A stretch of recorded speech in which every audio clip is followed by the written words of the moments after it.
Okay, good afternoon, everybody, and welcome to our really fun talk that we have for you today. I'm going to first introduce our first speaker. So Everett Jones graduated from Emory University School of Medicine. Okay. He completed his residency in anesthesiology at UF, where and he is now an assistant professor of anesthesiology. He serves as a program director for the Cardiac Thoracic Fellowship and is the CT Anesthesia Division's clinical research director. He is a reviewer for several journals, including BMC, Anesthesiology, and the Journal of Cardiothoracic and Vascular Anesthesiology. His research interests include lung transplantation, aortic disease, advanced heart failure treatments, coagulation, microplastics, and structural heart diseases. So welcome to the floor. Thank you. Well, good afternoon, everyone. I'm going to have quite a few slides, so I'm going to try to zoom through them.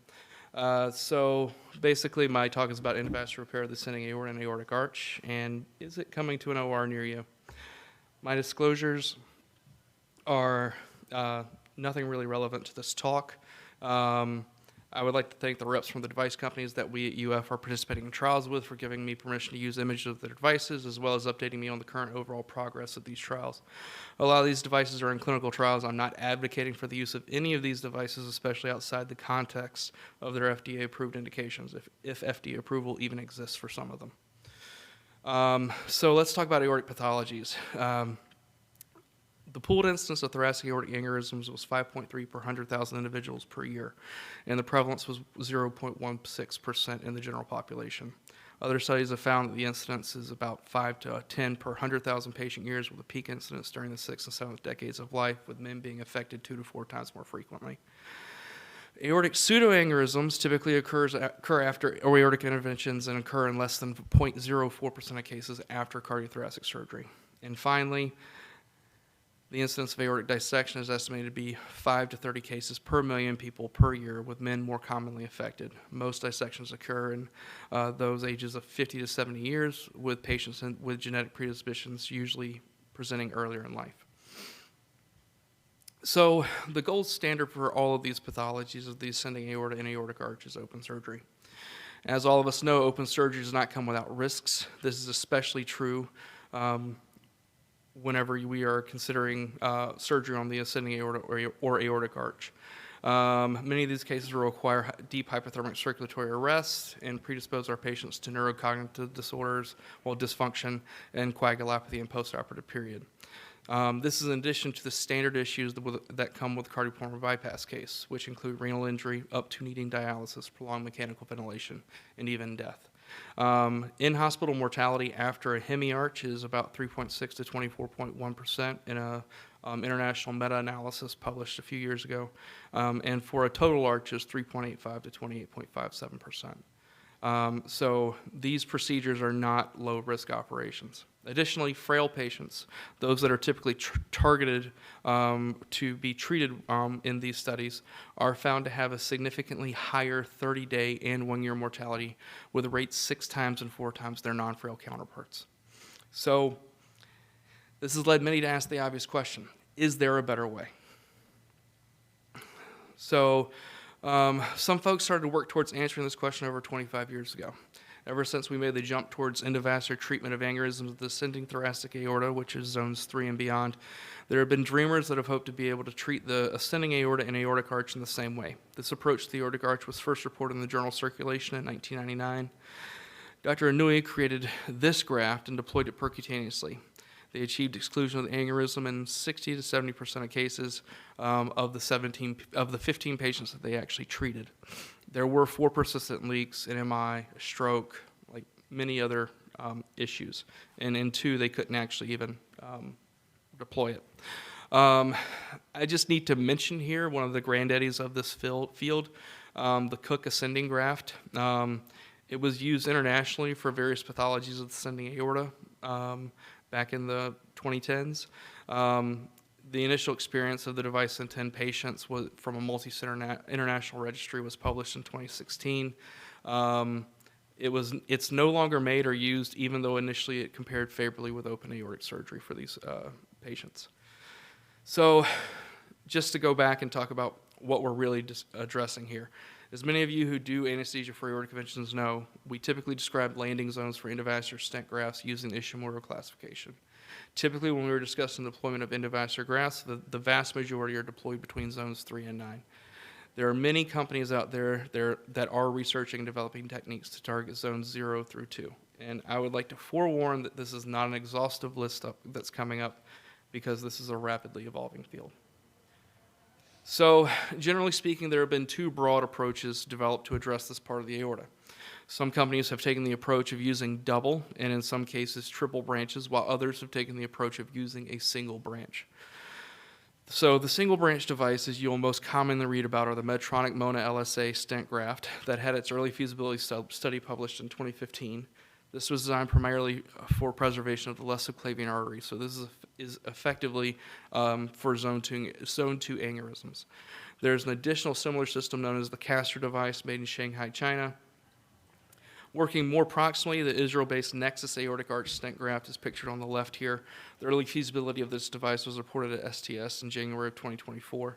The ongoing Triumph clinical trial is still enrolling in the United States and in one site in New Zealand to evaluate the safety and effectiveness of the system in treating thoracic aortic lesions involving the aortic arch. We're not an enrolling site for this device, so my personal experience with this particular device is limited. The thoracic branch endoprosthesis by Gore is a device that has already received FDA approval for treatment of zone 2 pathologies. Gore has recently developed an ascending stent graft that we'll mention a little bit later that can be developed proximally inside this graft in order to treat zone 0 and zone 1. This indication is currently under investigation in the United States for safety and effectiveness of these devices in the treatment of lesions involving the ascending aorta and aortic arch. This is referred to as the ARISE-2 study. Now, the multi-branch devices you will primarily read about are the Cook Zenith arch-branched graft. This is a custom-made double or triple-branched endograft designed for proximal zone 0 deployment. Once the main graft is deployed under rapid pacing, the innominate and left common carotid artery inner branches are cannulated from above and bridging stents are placed. Originally, the trials here actually were not very favorable. 30-day mortality rate was 13.2% and 15.8% cerebrovascular complication rate. But when they looked back at the data, they realized that there was a significant learning curve. So the first 10 patients had a 30% mortality in this group. If you looked at the last 28 patients, they had a 7.1% mortality. So there is a significant learning curve that comes with performing these cases. A 2021 study found that there was a 5% mortality rate in their population and a 5% stroke rate. So the composite for those two was 8%. Now, the Terumo relay branch device over here is a double branch device. Typically, patients undergo a left carotid to subclavian bypass a day or two prior to their endovascular treatment. The main body of this graft is deployed in the ascending aorta, and a subsequent right carotid cut down is done to place the brachiocephalic trunk stent, followed by a left carotid cut down to place the left carotid artery stent into the graft's main body. Here's some more information on the relay branch by Terumo. This is one that I actually participated in at UF. I did maybe 5 or 6 of these cases out of 30 total in the country or something like that. As you can see, its design features allow for deployment closer to the STJ. These are customized endografts based upon previous CT angiography of the aorta. Typically, they can be made within 3 weeks of design approval by the surgeon. There are 2 pre-made tunnels in the graft that allow for deployment of the brachiocephalic trunk graft and left carotid graft in an antegrade fashion. So, as previously mentioned, we start with the left common carotid artery, just left subclavian artery bypass. We then deploy the main body graft and the ascending aorta under rapid ventricular pacing through a femoroiliac access. We then cannulate the posterior larger tunnel with a wire from the right carotid. We then deploy the brachiocephalic bridging stent through this access. And then finally, we cannulate the anterior tunnel through the left carotid artery and deploy the left common carotid artery bridging stent through this access.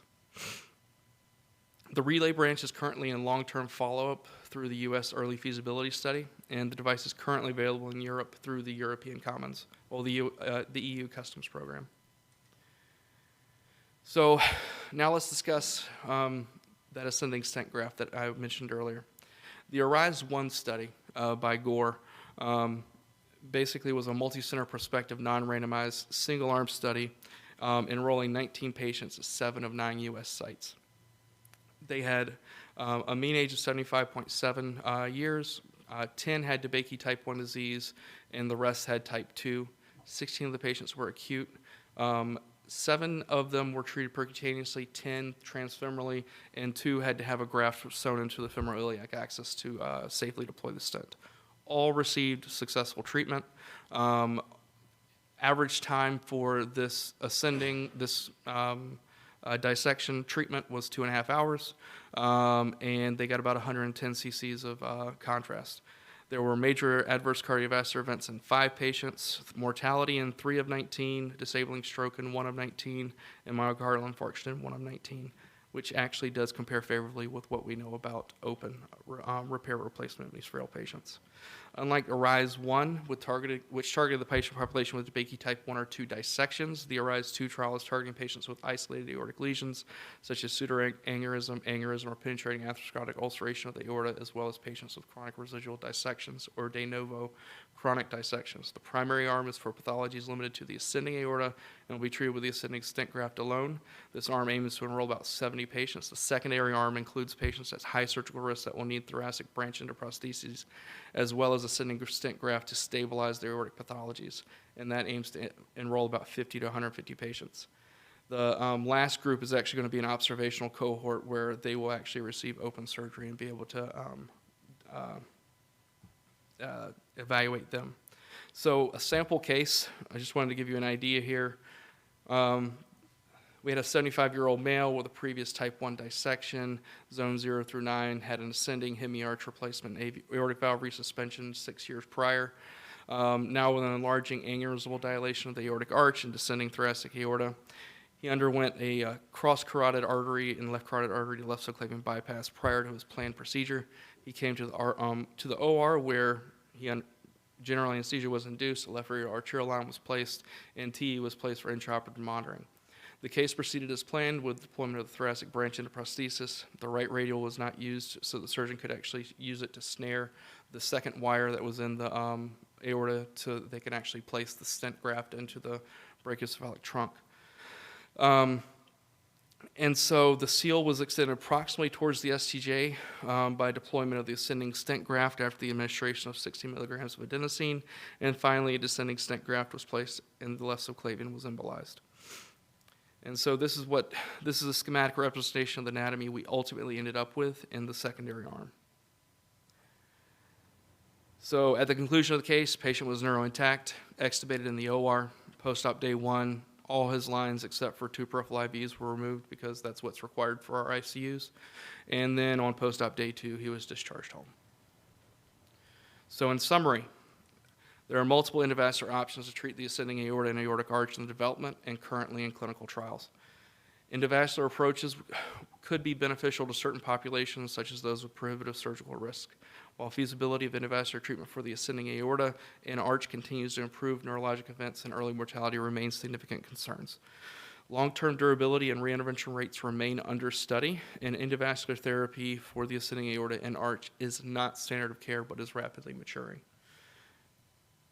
And here's many references, and this is the unsettling nature of seeing one of these grafts in the ascending aorta. All the studies that are currently and previously being done, and many more devices. So, thank you. Thank you, Everett, for that outstanding lecture. I just want to ask you a question before we move to the next speaker. Right now, is there a method for selecting patients for this repair, or is it just under trial? It's under trialing. Yeah. It's there's like a aortic team that basically evaluates these patients. There are a lot of anatomical considerations whenever you're considering them for any one of these trials, and some of these trials actually have, like, if the anatomy is exclusionary, a lot of them will end up with open surgery, depending upon how frail they really are. Yeah, thank you. Okay, so we'll move on to our next speaker. So Jenny Nye is an associate professor at New York University and specializes in adult and pediatric cardiac anesthesia. She obtained her medical degree from the State University of New York, Upstate Medical University. She then completed her anesthesiology residency and cardiothoracic fellowship at NYU. Since joining the faculty, she has developed a respected career with a record of achievements in building and leading prominent clinical education programs. She's the director of the Cardiothoracic Anesthesia Fellowship and director of the Cardiothoracic Anesthesiology Division, as well as director of cardiac and lung transplant anesthesiology at NYU Langone Health. Her areas of research interests include diversity in cardiothoracic anesthesiology, cardiac transplantation, and atrial fibrillation, and I am looking forward to her talk on the robotic lung transplantation.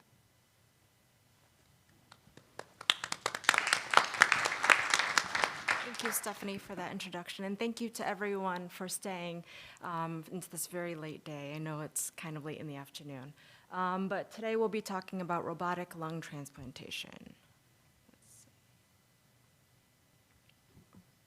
So I have no disclosures. And so why are we talking about this? Everyone seems to want minimally invasive these days, to have fewer and smaller scars. The latest it thing is to do everything robotically. We seem to be trying to doing everything else robotically, so including appendectomy, so why not try lung transplants? So there are a few case reports in the literature describing robotic lung transplants. This group did a single lung transplant with robotic assistance. They performed the bronchial and left atrial anastomosis with the robot. When it came time for the pulmonary artery, they decided to do it under direct vision because of the long ischemic time and the inability to adequately and satisfactorily clamp the PA. Therefore, they did the anastomosis for the PA without extending the primary incision, which was about 6 centimeters at the fourth intercostal space. In addition to that incision, they also had 3 port sites, so they almost were able to do the whole thing robotically. This group also did a robotic lung transplant. They made an 8-centimeter subxiphoid incision with 4 additional port sites. They also did a single lung transplant using the robot for the bronchial, arterial, and left atrial anastomosis. So our group, our surgeons, decided they wanted to do this. So our surgeons did a bilateral robotic lung transplant. And why did we decide to do that? In addition to it being a cool procedure, why not? Our surgeons who do lung transplants actually have extensive experience doing robotic surgery. They do a lot of elective thoracic procedures, so they're very experienced with the robot. So they decided to try to do the lung transplant as well. So we were able to do some of them, you know, I'll get into that later, but this one that they wrote up was a bilateral one. So a little bit about our program. We started doing heart and lung transplants not that long ago in 2018. We currently do about 75 bilateral lung transplants each year. I know it's being done, lung transplants across the country, and everyone's experience is very institution dependent. Some places try to use a minimal approach with a thoracotomy like this, usually anterior, sparing the sternum, and then others try to do a more maximal approach with a clamshell incision, transverse sternotomy, something like this. So this is a very maximal exposure. So we tend to do a lot of our bilateral lung transplants with a clamshell incision like that. And some places try to do, or not try, they do every case with MCS support, and others try to do it without. For us, the decision to use mechanical circulatory support is dependent on 2 factors. The respiratory status and the ability to tolerate one lung ventilation. The other is cardiac hemodynamic status, the ability to tolerate increases in PA pressures and so on. So for our current practice, we use MCS in about 40% of our lung transplants. Our anesthetic management, we use double lumen tubes because we need to have one lung ventilation. We tend to use 2 arterial lines, and that's to compare the blood pressures because a lot of times one of them usually dies, and so we need one accurate method of measuring the blood pressure, and also just in case we need to go on VV ECMO and stuff after the case as well. We always do it with a central line and a PA catheter, although sometimes the PA catheter isn't able to be floated, so we've done a couple of them without. But that's usually to monitor hemodynamics, PA pressures, and then also resuscitation if necessary. And we always do them with a TE to monitor cardiac function, volume status, and to evaluate the PA and the pulmonary vein afterwards. So intra-op, usually, this is a very active case. I'm sure if you have any experience with lung transplants, a lot of things can happen during them. The double lumen can be dislodged because they're playing with the airway and things get moved. They're smushing on the heart and all the vessels, and so you have transient blood pressure swings. The oxygen can level, you get desaturations, your end tidal shifts, and you're not quite sure what's going on. So there's always something to do during these cases. And as you can also see, the incisions are quite extensive. We use cryoablation in most of our procedures for post-op management, pain management, and we have excellent results for pain control. And then post-op, usually we leave the OR intubated using nitric oxide. Occasionally we'll need some sort of inotropic or vasopressor support. Usually we're able to extubate all of our lung transplants on post-op day 1, sometimes day 2, and usually they go home about a week or 2 weeks later. So what are some of the differences between open and robotic lung transplants, and why would someone want to do this? As I mentioned, everyone wants to do the latest and greatest thing. The first thing we should consider is time. There's always a learning curve at the beginning of learning anything new. So for us, our standard bilateral lung transplant can be done between 5 and 8 hours. When we started doing robotic lung transplant, it basically doubled our time in the OR, so anywhere between 8, 12 hours. So that was a big change when we started doing robotic lung transplants. The second thing is the use of MCS. As I mentioned before, usually for us, there's 2 indications: respiratory hemodynamic issues. We found that when we do it robotically, there's less hemodynamic swing, so we don't need to use MCS as often.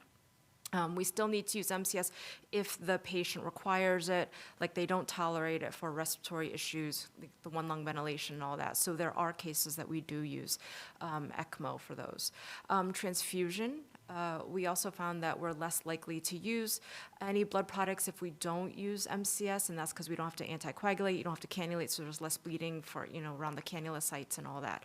So if we don't need to use ECMO, then hopefully we don't need to transfuse as much. And then lastly, another consideration is the use of vasoactive medications, because hopefully you don't have as much hemodynamic swings, and hopefully you don't need to use as much inotropes and vasopressors. So the positioning for robotic lung transplants is a little bit different than when you're doing the standard lung transplant. It's still done supine, at least we do, because we do it both sides. If you are only doing a single side robotically, then potentially your position's different. But for us, we're supine. The arms are dropped below the level of the table, and then we usually put a bump under the back, and that's to expose the lateral side.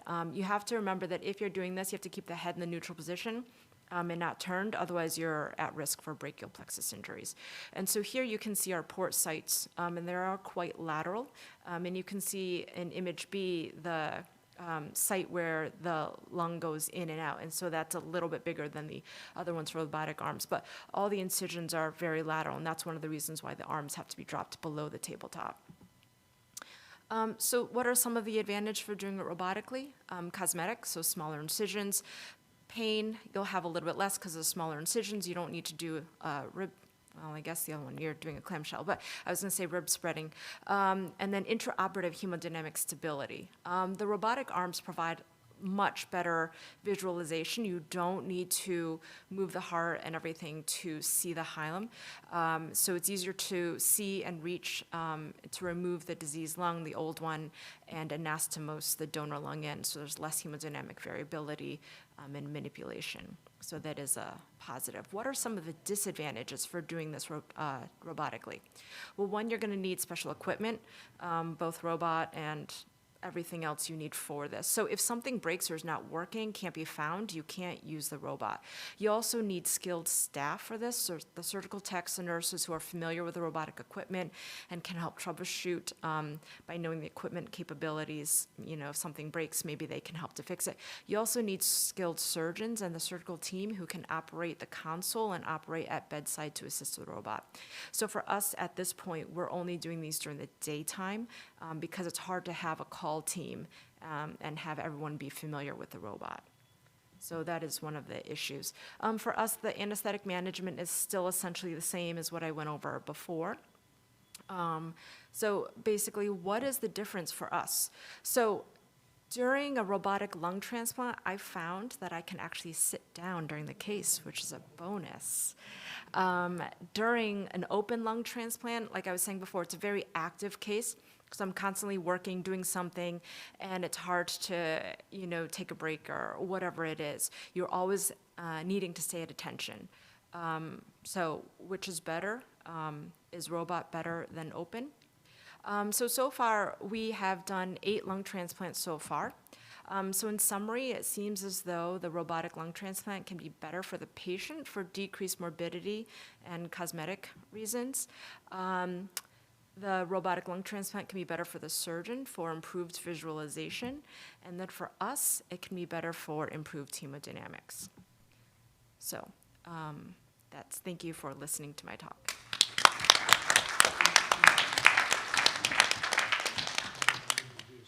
That's very exciting, Jenny. So thank you so much for sharing that.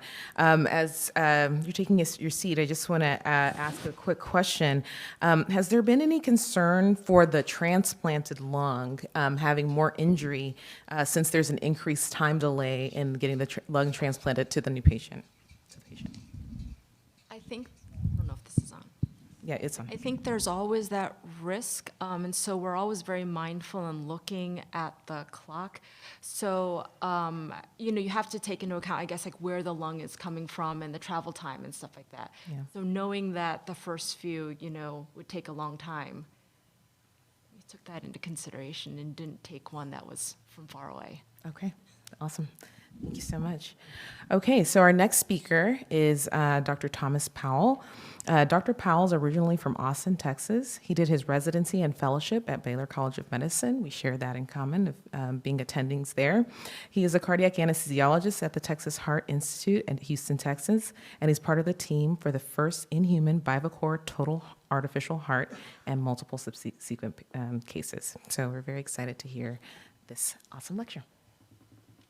All right, thank you, Stephanie, for that wonderful introduction, and thank you for everyone who's sticking around this afternoon to be with us today.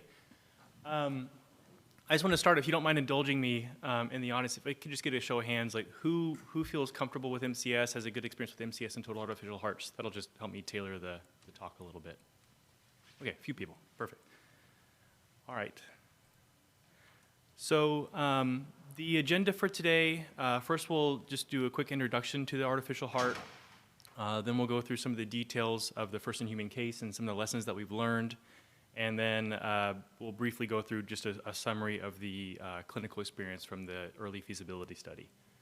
I do not have any financial disclosures, but the device that we're discussing today is currently undergoing FDA approval, so just to be aware of that. So I'll just briefly summarize the last 60 years of total artificial hearts in one slide. And really, every artificial heart that's been clinically available has one common design feature. Starting with the Cooley-Leota heart that was implanted in 1969, to the Jarvik 7 total artificial heart, the CardioWest, and then now the SynCardia temporary total artificial heart, which is the only FDA-approved total artificial heart in the United States. All of them are positive displacement pumps, and so the pumping chamber has 2 compartments that's separated by a flexible membrane, and either air or, in one case, hydraulic fluid is pumped in and then vacuumed out, and that causes displacement of blood and ejection into the circulation. There we go. So in contrast, and sort of mirroring the paradigm shift that's occurred in LVADs from pulsatile devices like the XVE to now the third generation centrifugal devices. The Bivacor is a continuous flow rotary total artificial heart.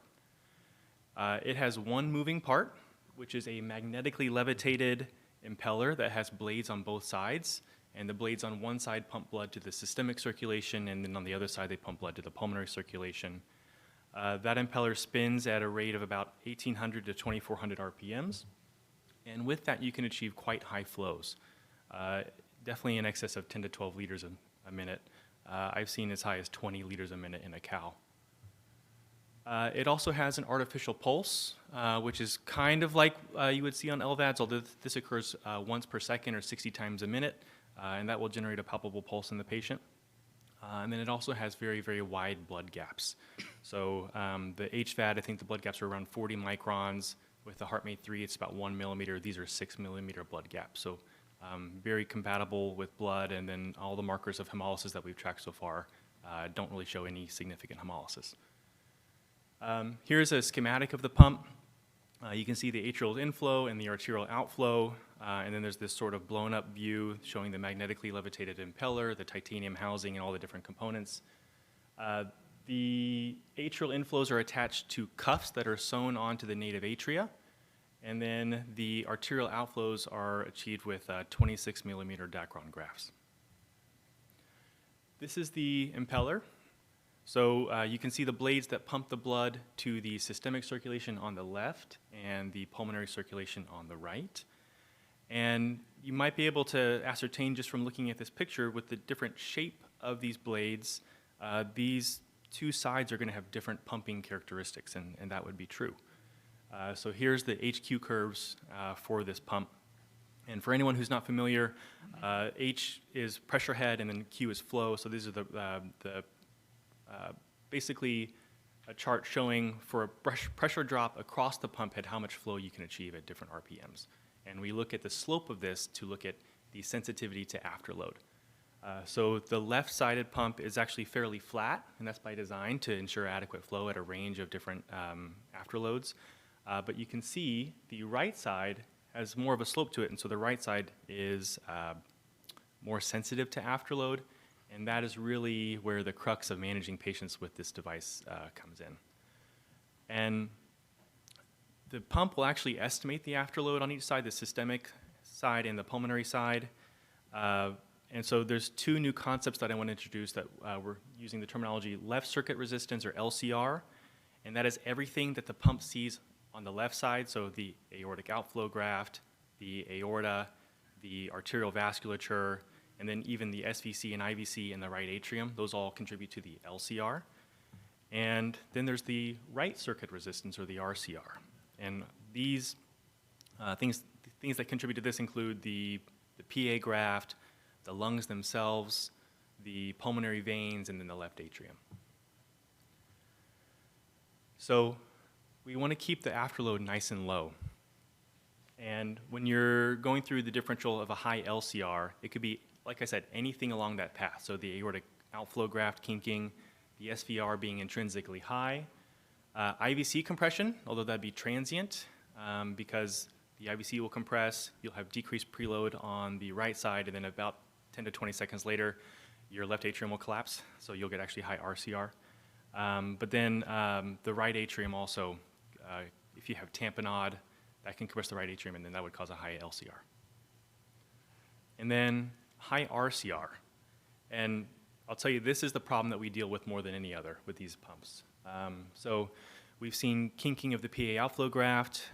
We've seen lung problems, so high airway pressures, high intrinsic PVR. And really the most common thing is issues with the pulmonary veins. So in the preclinical implants we did, this device is, it's moderately heavy. It's 650 grams, which is a little bit heavier than a failing heart. And so we would always see compression of the pulmonary veins in the preclinical implants in pigs. We're doing echo and seeing compression of the veins. And so you have to lift the pump up. Sometimes you have to give fluids to treat a high RCR. Let that sink in for a moment. It's very different than LVADs. But you're opening up the pulmonary veins, giving fluid, and that'll decrease your RCR. And what we've seen in the operating room in humans is actually air. That's the biggest cost. You get, when the cardiectomy is done, the chambers are open and you get air in the pulmonary veins. But certainly left atrial problem could also be contributory. So for the first in human experience, this was done last July. Oh, sorry, I hit forward one too many times. This is a 57-year-old male who had non-ischemic cardiomyopathy due to a lamin A mutation. That's a protein that is involved with the structure of the cellular nucleus. And so you can get dilated cardiomyopathy as one of the many phenotypes of this. And you can see he had biventricular failure. He was supported with a percutaneous VAD and dual inotropes. And in terms of our anesthetic management, we did TIVA because, of course, he had an MH susceptibility with this in a case like this. Going to sleep was fine, and everything going through the, getting on cardiopulmonary bypass was okay, and we were on a little bit of pressors just to support his mean arterial pressure. The pump run was around 211 minutes, so just about 3.5 hours. And here's just a couple photos from the case. So you can see the pump on the left being implanted. In the top right panel, there's Bud Frazier. For those who are in the MCS world, hopefully he needs no introduction. And then to his right is Daniel Timms, who invented the pump. Then myself and Dr. Orlando Suero, who has also been instrumental in these preclinical and early in-human clinical trials. And so the pump's implanted, then it was time to come off bypass, and hopefully you get the point that we want a low after load. And the pump is estimating the right circuit resistance. We're typically happy with a number of 250 to 300. The starting number was 4,000. And so then it became our job to fix that. And we did something I don't usually like to do, which is a bunch of things at once. But we had already been on inhaled nitric oxide, and we had already been on isoproterenol for the beta-2 effect. But we did an echo, and unfortunately the pulmonary veins were wide open. So there was some other things, like the pump had to be recalibrated to account for the gravitational tilt of that impeller. We did lung recruitment, optimized the airway pressures, spent a lot of time de-airing, and then actually the last thing that really kind of got us into the range where acceptable to come off pump was a bronchoscopy. The patient had a large mucus plug in the left mainstem bronchus, and that's really what got the the PVR or the RCR down. Here's a couple of introp echoes. So you can see on the left the mid-esophageal four-chamber view showing the native atria and then the bivacor down below, and you can see the sewing rings. And then, of course, how to get a nice 3D echo picture. So there's that one. The left side, you can see, the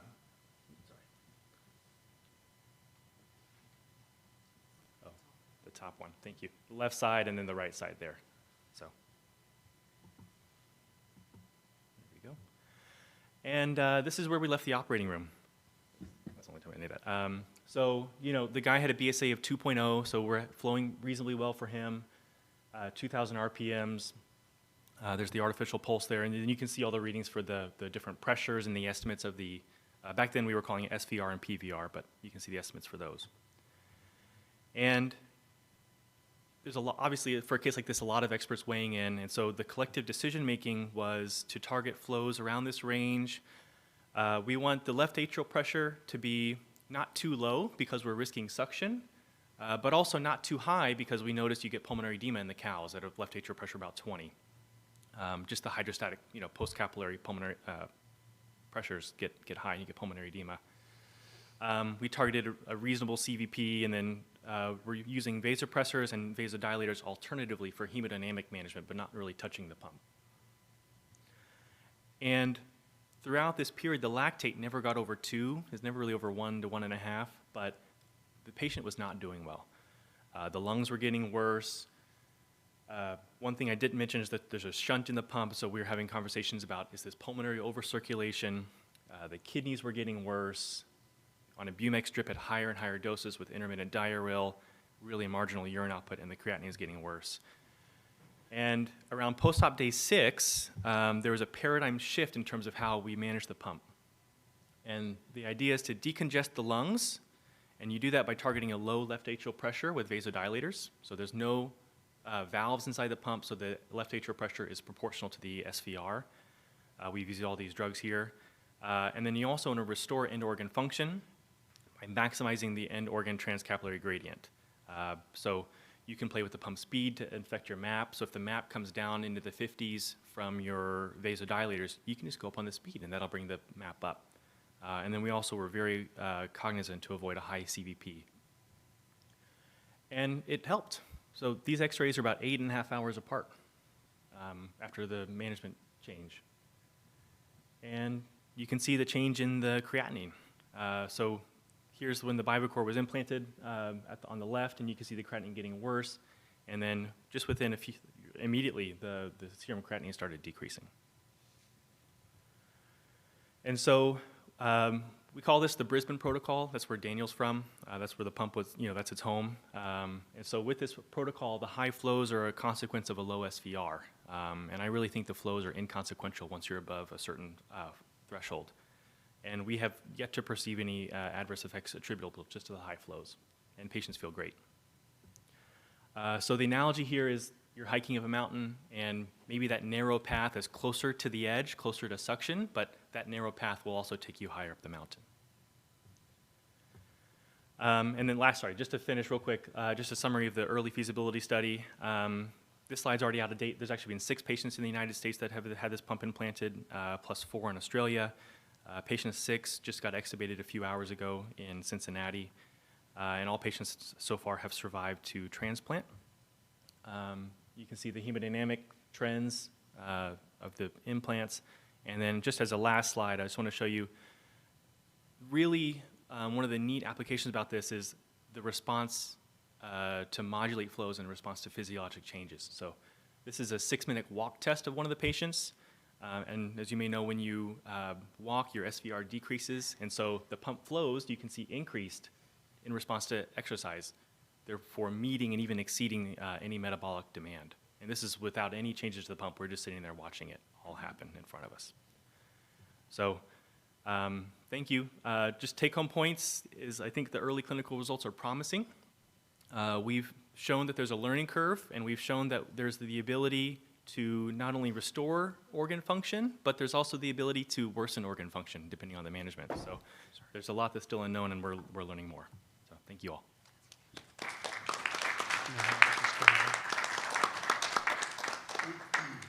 Thank you, Thomas. I'll ask you a question as you head to your seat.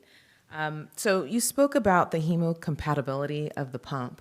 How does this translate to platelet and factor consumption due to the blood's interaction with the blood not interacting with endothelial surfaces?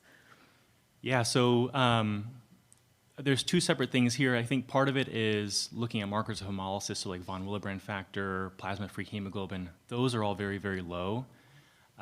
But the experience of like perioperative, just with all the suture lines and the high acuity patients, they typically need some transfusions. There's been a very, very wide institutional range. Some centers being more sensitive to the risk of allosensitization and minimizing transfusions. Other centers not. And the centers that have given less product, everyone has had tamponade and needed to go back to the OR. So, That's yeah. actually important. Okay, great. Thank you. All right, so the next speaker we have is Richard Hsu. He is from the University of Washington. He made it very easy for me to introduce him, and he will be speaking on transcatheter electrosurgery. All right, thank you everyone for still being here. Hopefully I'll have to make it interesting for everyone. Today I would like to talk about structural heart disease, which is where I spend most of my time in my practice these days. Hopefully it'll be fun for everyone. Let's see if we can advance the slides. All right, perfect. So as you can see, the first few talks, the evolution of cardiac intervention has we've been trying to aim to provide patient better better experience, right? So things are getting more and more minimally invasive over time, and we see this from the conventional sternotomy. Over times, we start doing mini thoracotomies, hemisternotomies, robotic-assisted lung transplants. But ultimate goal is the mecca is that if we can do anything and everything through a transcatheter route, that would, in a way, be ideal for patient recovery. Now, we see these in multiple examples, right? The coronary artery disease, the first CABG was done in the 1960s, and 17 years later, we had the first PCI. We see this in aortic valve replacement that was first done in 1960s, but as we know, the first TAVR was done in 2002, and we know what happened afterwards, right? Exponential growth, and now it's the patient indication has really expanded to anyone can get a TAVR these days. We see in a mitral valve too. The first Alfieri stitch, 1991, and as probably a lot of you guys know, the first TEER was done in 2003. That was using an E-valve, which is the precursor for MitraClip. But yeah, as you can see that everything was done more and more less invasive in a way. So over time, we realized that we're pretty good about implanting devices, right? Be a TEER device, a valve, we can do annular devices, Cardioband, for example. But what about tissue modification? Can we actually cut tissue through the groin, through the percutaneous route, similar to surgery when you scalpel Bovie? Here, this is when transcatheter electrosurgery comes into play. So transcatheter electrosurgery is a technique to traverse or cut tissue. It typically is within a blood-filled space using alternating current directed by guide wires and catheters. This alternating current is approximately radio frequency range, about 500 kilohertz or so. And the goal is to really concentrate to target tissue and heat and vaporize, and thereby cutting the tissue. Now, this is different from surgical cauterization because the goal of surgical cauterization is to coagulate blood, right? So it's using direct heat transfer and also chars tissue, which we don't want in transcatheter electrosurgery. And also it's different from EP ablation too, because the goal for that is to reduce conductivity, and it's done at a much lower temperature, at a slower rate to prevent steam pop, right? Now, the goal is to really focus electroenergy to either the tip of the guide wire if you're doing a pinhole perforation, or the inner surface of a kinked or folded guide wire into this flying V for tissue laceration. So again, what we do is we try to limit the area of exposed guide wire. We denude, these are just standard stainless steel nitinol wires. We denude it about 4 to 5 millimeters, especially for the tissue laceration ones. And we bring in these insulating mitral catheters on either side, and we straddle the tissue and then electrify it in order for us to quote unquote cut the tissue. So it's almost vaporizing tissue.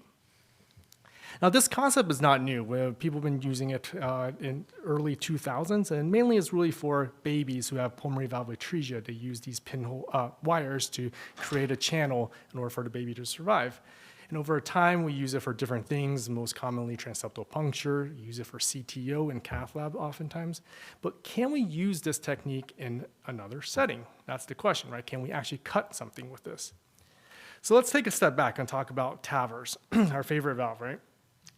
Coronary obstruction after TAVR. Now, this doesn't happen very common. The estimated incidence for this in the large registries is about 1% or so, but the consequences is quite severe, right? And the mortality is about 40–50% if it does occur. Now, why does it occur? Let's say you have a valve, TAVR valve deployed. Unlike surgical valve replacement where you cut out the existing leaflet, TAVR valve just displaces it, right? So when you push out the leaflet, it could easily cause obstruction of the coronary arteries. Now, there are certain risk factors, right? If you have a long native or prosthetic aortic valve leaflet, you have a low coronary height, you have a small aortic root, you have a short valve coronary distance, et cetera. These are some of the more common risk factors for coronary obstruction after TAVR.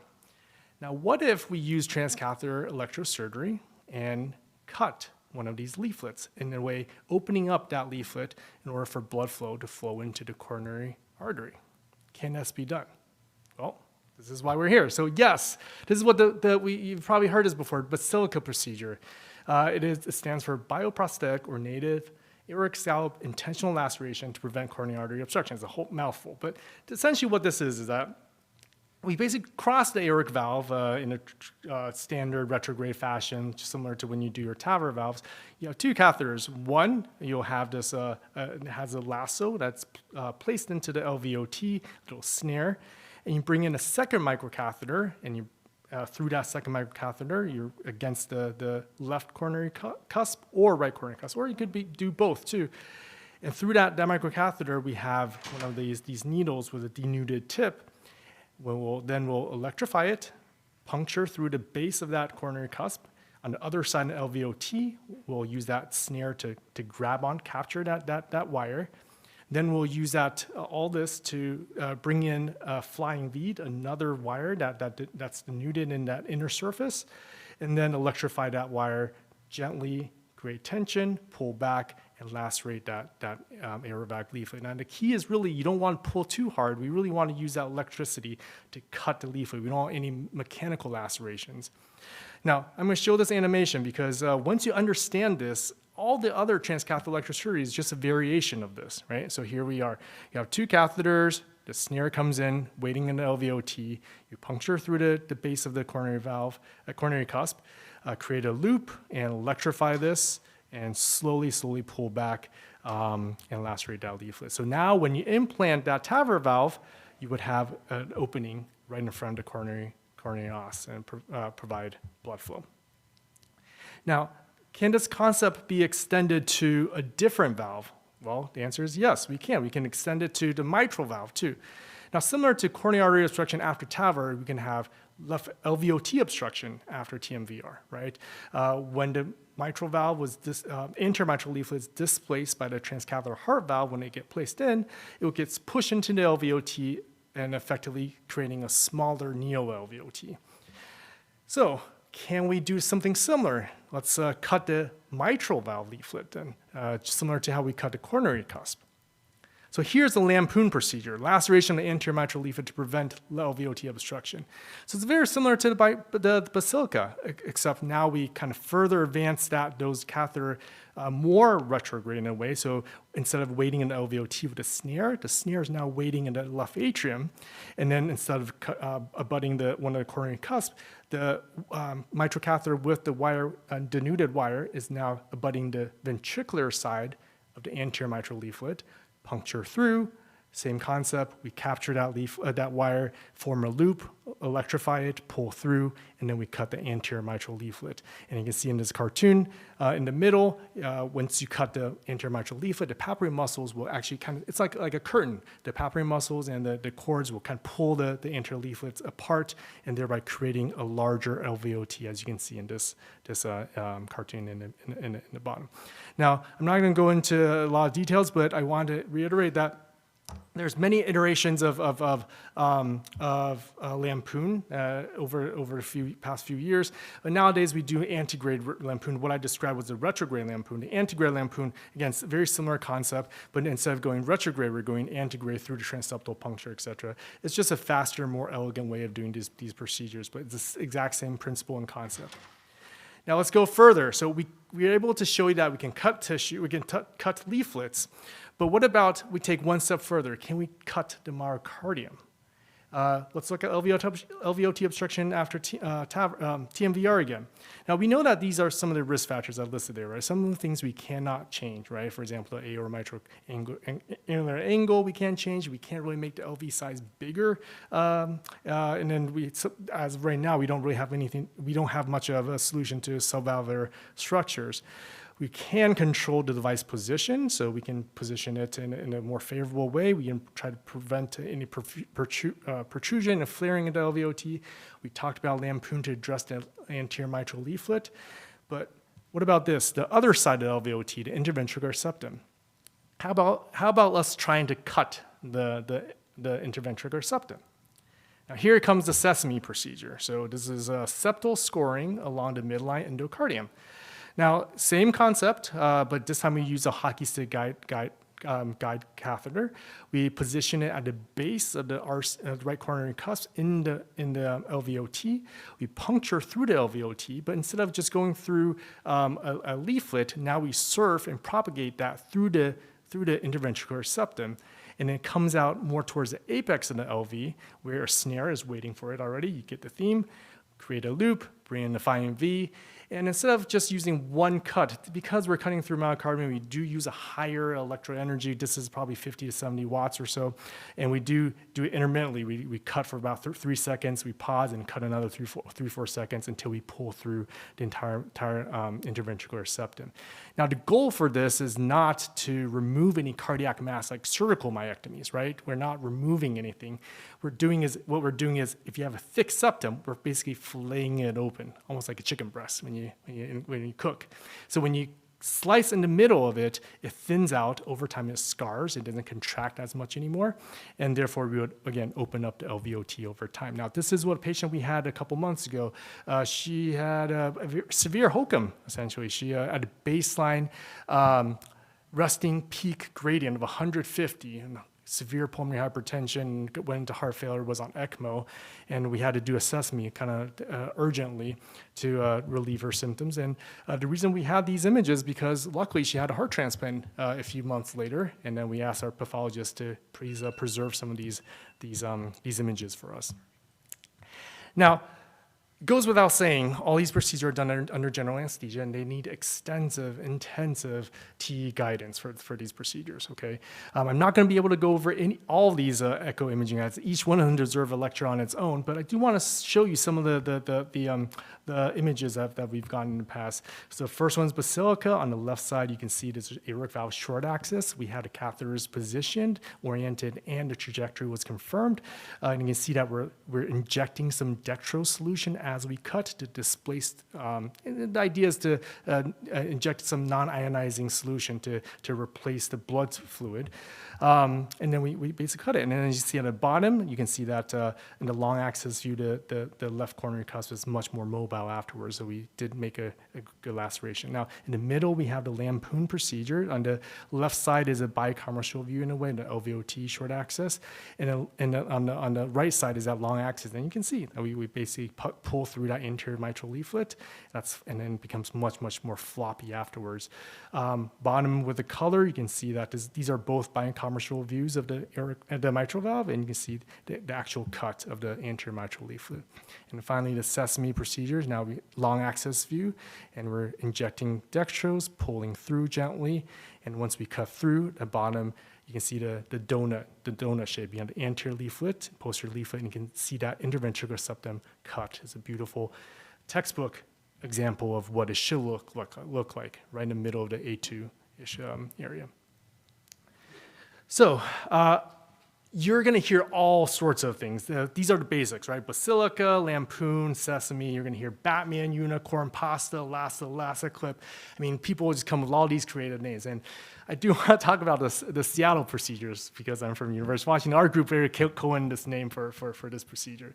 And it's a variation of what I just talked about, but the setup is a little bit different here. So now we have a snare right in the middle. We have an Ono basket encompassing it, and we have an electrified loop around all of this, right? The goal is to capture an atrial tumor that's pedunculated with a snare.